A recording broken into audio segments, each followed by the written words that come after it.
Welcome to Kenton's videos. Enjoy the video. You're starting in the car with the ignition on. That powers the infotainment. Once done, enable Bluetooth on your phone and make it discoverable because the car needs to find the device. Make sure airplane mode is off and Wi-Fi won't interfere. Some phones pause Bluetooth if in power saving. If your system asks, select phone or media pairing. This tells the car what permissions to request. Now move to the pairing screen on the head unit so both devices can see each other. You'll use the car's menu to add a device. Select Add Device or Pair New Device. When your phone appears, tap it. Then compare the PIN shown on both screens, confirming avoids connecting the wrong device. Grant permissions for contacts and messages if you want hands-free calling and caller ID. Allow media/audio for music streaming.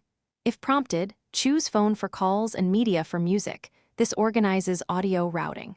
Once paired, the car usually saves the device for automatic future connections. You should now confirm audio routing.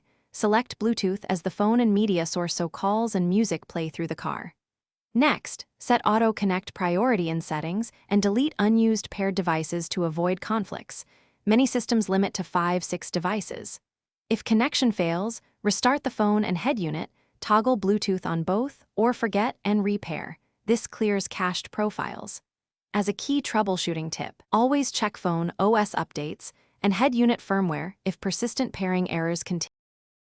Thanks for watching. Consider subscribing if we helped you.